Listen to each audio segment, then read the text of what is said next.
కాంగ్రెస్ ఇంకా గట్టిగా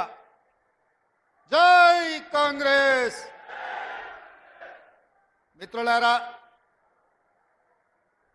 ప్రజాపాలన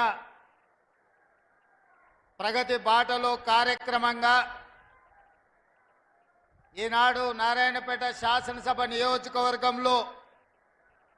మీ అభిమాన నాయకురాలు స్థానిక శాసనసభ్యురాలు డాక్టర్ పర్ణిక గారి అధ్యక్షతన నారాయణపేట శాసనసభ నియోజకవర్గ అభివృద్ధి కోసం ఈరోజు ప్రారంభోత్సవాలు చేసుకొని అందులో భాగంగా ఆడబిడ్డలకు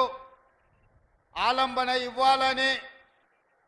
ఆర్థికంగా వాళ్ళని బలోపేతం చేయాలని ఈరోజు జిల్లా మహిళా సమాఖ్య ఆధ్వర్యంలో పెట్రోల్ బంకును ఈరోజు ఆడబిడ్డలే నిర్వహించుకునే విధంగా రాష్ట్రంలో దేశంలో ఎక్కడ లేని విధంగా ఈరోజు మనము ఆడబిడ్డలు పెట్రోల్ బంకు నిర్వహించుకోవడానికి ప్రారంభించుకున్నాం. ఇదే కాదు, ఆనాడు 2004 నుంచి 2014 వరకు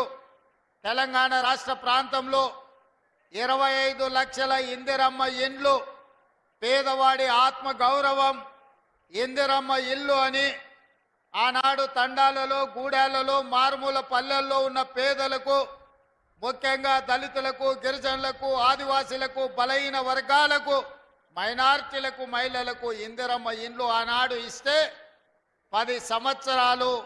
గత ప్రభుత్వం నిర్లక్ష్యం వహించింది. డబుల్ బెడ్రూమ్ ఇండ్లు ఆశ చూపించి 10 ఏళ్ళు మనల్ని మోసం చేసినందుకు